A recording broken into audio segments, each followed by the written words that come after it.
दुनिया में इस वक्त एक नया तनाव तेजी से बढ़ता दिख रहा है। अमेरिका, ईरान और इजराइल के बीच चल रहा टकराव अब सिर्फ 3 देशों तक सीमित नहीं रहा। इसका असर पूरी दुनिया पर पड़ता दिख रहा है। सबसे बड़ा झटका लगा है तेल और गैस की सप्लाई को, क्योंकि ईरान ने दुनिया के सबसे अहम समुद्री हिस्सों में से एक स्ट्रेट ऑफ हॉर्मुज पर जहाजों की आवाजाही रोक दी है।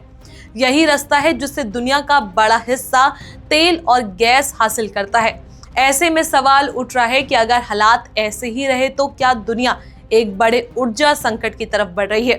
इसी बीच अमेरिका के राष्ट्रपति डोनाल्ड ट्रंप ने नाटो के सहयोगी देशों को सख्त चेतावनी दे दी है। ट्रंप ने साफ कहा है कि अगर नाटो देश इस संकट में अमेरिका की मदद नहीं करते तो नाटो का भविष्य खतरे में पड़ सकता है। यही बयान अब अंतर्राष्ट्रीय राजनीति में नई हलचल पैदा कर रहा है। आखिर ट्रंप इतनी सख्त भाषा क्यों इस्तेमाल कर रहे हैं? क्या अमेरिका इस जंग में अकेले पड़ता जा रहा है? और अगर ये तनाव बढ़ता है तो इसका असर भारत जैसे देशों पर कितना पड़ सकता है? आज की इस वीडियो में हम आपको यही पूरा मामला समझाने की कोशिश करेंगे।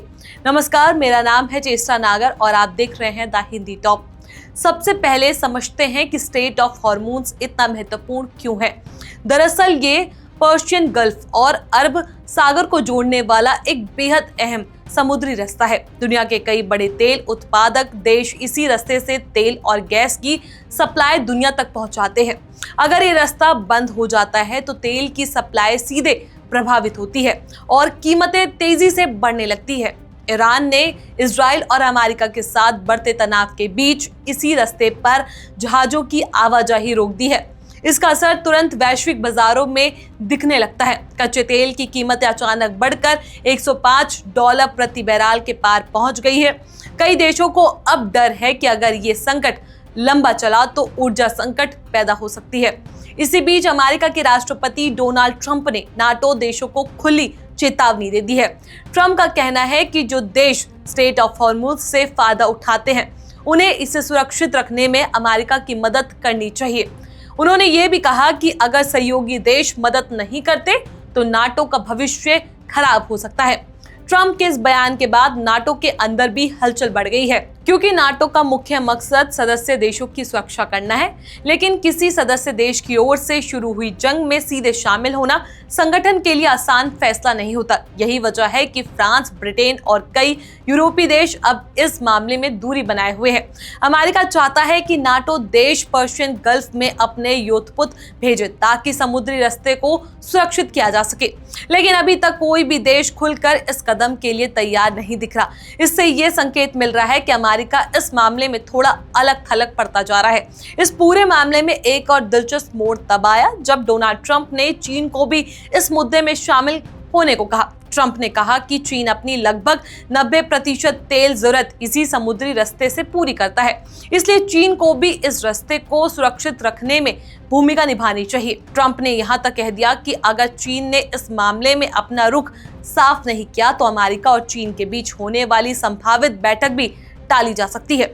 इस बयान ने अंतर्राष्ट्रीय कूटनीति में भी नई चर्चा शुरू कर दी है। उधर इजराइल ने भी साफ कर दिया है कि उनकी सैन्य कार्रवाई अभी भी कुछ और हफ्तों तक जारी रह सकती है। रिपोर्ट्स के मुताबिक ईरान ने अब तक सैकड़ों मिसाइल और हजारों ड्रोन हमले कर दिए हैं। इससे साफ है कि ये टकराव अभी खत्म होने वाली नहीं है। दिलचस्प बात यह भी है कि अमेरिका के अंदर भी इस जंग को लेकर बहस शुरू हो गई है। कुछ राजनीतिक नेता और विशेषज्ञ सवाल उठा रहे हैं कि क्या अमेरिका को इस संघर्ष में इतना आगे बढ़ना चाहिए या नहीं। अगर ये तनाव और बढ़ता है तो उसका असर सिर्फ पश्चिमी एशिया तक सीमित नहीं रहेगा। भारत जैसे देशों के लिए भी चिंता की बात है, क्योंकि भारत अपनी ऊर्जा जरूरतों का बड़ा हिस्सा इसी क्षेत्र से पूरा करता है। अगर तेल की कीमतें लगातार बढ़ती रही तो उसका सीधा असर पेट्रोल और डीजल की कीमतों पर भी पड़ सकता है। यानी साफ शब्दों में कहें तो सिर्फ एक ये क्षेत्रीय संघर्ष नहीं रह गया, ये धीरे धीरे वैश्विक आर्थिक और राजनीतिक संकट का रूप ले सकता है। कुल मिलाकर हालात अभी काफी संवेदनशील बने हुए हैं। ईरान का रुख सख्त है, इजराइल अपनी कार्रवाई जारी रखे हुए हैं और अमेरिका सहयोगियों से समर्थन मांग रहा है। लेकिन अभी तक दुनिया के कई बड़े देश इस टकराव से दूरी बनाए हुए हैं। अब सबसे बड़ा सवाल यही है कि क्या ये संकट जल्द शांत होगा या फिर दुनिया एक और बड़े टकराव की तरफ बढ़ रही है।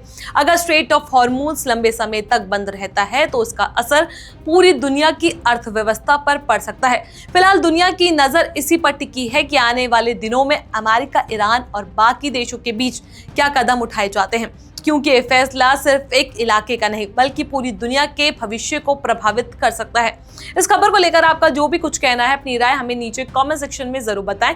ऐसी और भी वीडियोस के लिए आप हमारे चैनल द हिंदी टॉप को सब्सक्राइब कर लें। इसके अलावा आप हमें एक्स, फेसबुक और इंस्टाग्राम पर भी फॉलो कर सकते हैं।